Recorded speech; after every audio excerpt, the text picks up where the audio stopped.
ओम साईराम बाबा साईराम एवं भगवान धन्वंतरी को मो स्मरण करी आपण मानकु स्वागत करछि आम YouTube channel Shri Guru Ayurvedic and organic को। आज मु आपण मानक पई नि आसी पिजुली एवं पिजुली पत्र डिटेल्स रे आज आम जानिबा पिजुली एवं ता पत्रर बेनिफिट संपर्क। समस्त घरे मध्य अवेलेबल पिजुली तो पिजुली वर्ल्ड वाइड सबुआडे परिचित। तो आपण मध्य पिलादिने पिजुली का बाड़ी चोरी करी खाइथिबे एवं तांको ठारू मध्य माड़ खाइथिबे। जदि पिजुली चोरी करी खाइचंदी तेबे देखंतु तार केते फायदा आज आम डिटेल्स जानिबा। प्लीज वीडियो को स्किप न करी शेष पर्यंत देखंतु एवं यार फुली फायदा उठांतु। चलंतु वीडियो स्टार्ट करिवा, लेट्स गो।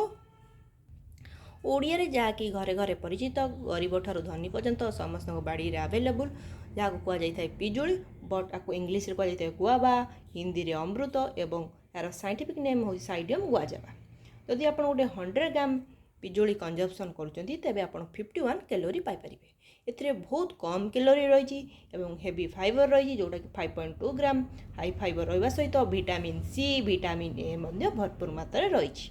एथिरे आंटी ऑक्सीडेंट प्रॉपर्टी रही जहाँकि आप शरीर थी फ्री रेडिकल्स गुड को शरीर मुक्त कर दिए, शरीर को सुस्थ रखिबारे सहाय्य करिथाए। एथिरे आंटी बैक्टेरियल प्रॉपर्टी रही। आपन शरीर जदि कौन जगह घा इन्फेक्शन रोचे तेबे मध्य आपन जी पिजुली इस्तेमाल करेंगे तेबे से मध्य समस्या आपन मुक्ति पाइपारे। एवं जदि आपन पेट रोग भली समस्या रोचे, स्टोमाक प्रॉब्लम रोचे, स्टोमाक डिजॉर्डर, लिवर भली समस्या रोचे, जदि आपन पिजुली खाइबा सहित पिजुली पत्र रस किंबा पिजुली पत्र गुंड खाऊँच पानी रे मिसाइकी किंबा पिजुली पत्र चा खाऊँच तेबे से सब समस्या आपन ऑटोमेटिक मुक्ति पाइपारे। ये आपंकर ब्लड प्रेशर को लो करिबारे सहाय्य करता है। जदि आप सबुदिन सकाळू पिजुली पत्र रस सेवन करने सहित पिजुली गोटे लेखा फल खाऊँच तेज से सब समस्या आप मुक्ति पाइपर। एथिरे आंटी इनफ्लामेटरी प्रॉपर्टी रही। जदि आपण शरीर कौन जगार फुला रोचे, सब देह हाथ गोड़ फुला रहा सहित पेन रोचे तेबे आपण पिजुली व्यवहार करेंगे। कारण आप नॉर्मली बाहर पेन किलर किणी खाऊँच जहाँकि आप शरीर पर क्षतिकारक होते, आप किडनी डैमेज कर संभावना थाए। प्लीज आप बाहर पेन किलर किणी खातुनी। नॉर्मली आप घरे जो नेचुरल पेन किलर अच्छी ताकू आप खाईपारे। एनाद रोचे एथिरे आंटी कैंसर प्रॉपर्टी रही। जेपरी आपंकर प्रोस्टेट कैंसर हो, ovarian cancer, breast cancer, pancreas cancer, ये सब कैंसर को कंट्रोल करिबारे पिजुलीर औषधीय गुण भरपूर मात्रा रही। आंटी कैंसर प्रॉपर्टी रही जी कि कैंसर सेल को कंट्रोल करते। जदि आप डेली गोटे लेखा पिजुली खाऊँच तेज आप से सब समस्या ऑटोमेटिक मुक्ति पाइपर। ये आप हार्ट को सुस्थ रखे तो डेली आप डाएट रे पिजुली सामिल करंतु। एनादर बेनिफिट होची ये आपनकर कॉन्स्टिपेशन भली समस्या मुक्त करे। बहुत दिन धरी आपन कोष्ठकाठिन्य भली समस्या रोची तेबे पिजुली इस्तेमाल करने सहित पिजुली पत्र आप रस खाऊँच तेबे से सब समस्या आप मुक्ति पाइपर। दुईटार भरपूर मात्रा औषधीय गुण रही। ये वेट लॉस करिपारे मध्य हेल्प करथाए। बहुत दिन धरी जदि आपनकर वेट बढ़ी बढ़ी जाउची, गेन होची एवं वेट लॉस होनी तेबे आपण मध्य पिजुली पत्रर चा खाई पारिबे जहाँकि आप वेट लॉस करिबारे सहाय्य करते। एनादर होची जदि आपण पिजुली पत्र गुंड करिकी मध्य पानी सहित जदि खाली पेटरे खाइबे तेथरे मध्य आपनकर वेट लॉस हो पारिबो। बहुत पिलांकु तरल झाड़ा होइताए। तेबे आपण कौन करेंगे ना पिजुलीर कअंलिया पत्र को आनी से रस बाहर कर जदि पिलांकु देबे तेबे से माने तरल झाड़ा भली समस्या मुक्ति पाइपारे। ताको पाचन क्रिया को मध्य मजबूत करताए। पिजुलीर कअंलिया पत्र जदि खाइबे कुर्मी भली समस्या मध्य नष्ट हो जाए।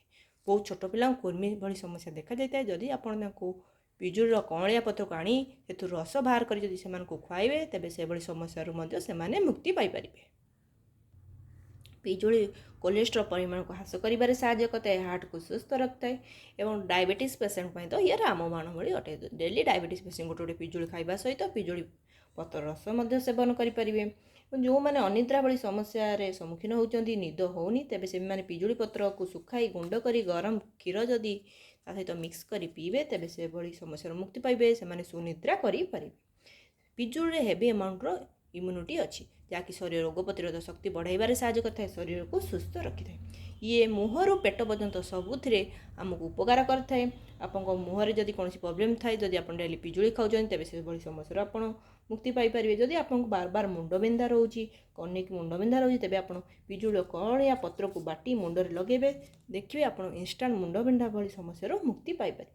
तो सब ट्राए करूँ पिजुली पत्र चाह खाइबा सहित पिजुली पत्र गुंड खाई पारे। पिजुली ଫଳକୁ ସବୁବେଳେ ନିଜ ଡାଏଟ୍ରେ ସାମିଲ କରିବାକୁ ଚେଷ୍ଟା କରନ୍ତୁ। ଏନାଦର ବେନିଫିଟ୍ ହେଉଛି ଯେଉଁମାନଙ୍କର ଲେଡ଼ିଙ୍କର ମାସିକ ଋତୁସ୍ରାବ ସମୟରେ ବହୁତ ପେଟ ଯନ୍ତ୍ରଣା ହୋଇଥାଏ, ତେବେ ସେମାନେ ପିଜୁଳି ପତ୍ର ରସ ସହିତ ଯଦି ଗୋଲମରିଚକୁ ଆଡ଼୍ କରି ଖାଇବେ, ତେବେ ସେମାନେ ସବୁ ଯନ୍ତ୍ରଣାରୁ ମୁକ୍ତି ପାଇପାରିବେ। ତ ଜାଣିଲେ ପିଜୁଳିର କେତେ ଗୁଡ଼ିଏ ବେନିଫିଟ୍। ପିଜୁଳି ଭରପୁର ମାତ୍ରାରେ ଭିଟାମିନ୍ ସି ରହିଛି। ତ ଆପଣ ଯଦି ଦିନେ 100 ଗ୍ରାମର ପିଜୁଳି ଖାଇଦେଉଛନ୍ତି, ତେବେ ଆପଣଙ୍କୁ 4 ଦିନ ଭିଟାମିନ୍ ସି ନେବାର ଦରକାର ନାହିଁ, କାରଣ ଗୋଟେ ଦିନରେ ଆମେ 40 ମିଲିଗ୍ରାମ ଭିଟାମିନ୍ ସି ନେଇଥାଉ। ଯଦି ଆପଣ 100 ଗ୍ରାମର ପିଜୁଳି ଖାଇଦେଉଛନ୍ତି, ତେବେ ଦିନକ ଭିତରେ ଆପଣ 200 ଗ୍ରାମର ଭିଟାମିନ୍ ସି ପାଇଯାଉଛନ୍ତି। ତ ଜାଣିଲେ କେତେ ପିଜୁଳିର ଉପକାରିତା। ଯଦି ଆପଣ ଏଇଭଳି ନୂଆ ନୂଆ ଇନଫର୍ମେଟିଭ୍ ଭିଡ଼ିଓ ଦେଖିବାକୁ ଚାହୁଁଛନ୍ତି, ତେବେ ମୋତେ କମେଣ୍ଟ କରିବେ ଏବଂ ଲାଇକ୍, ସେୟାର, ସବସ୍କ୍ରାଇବ୍ କରିବାକୁ କେବେ ବି ଭୁଲିବେନି। Thanks for watching. Bye bye.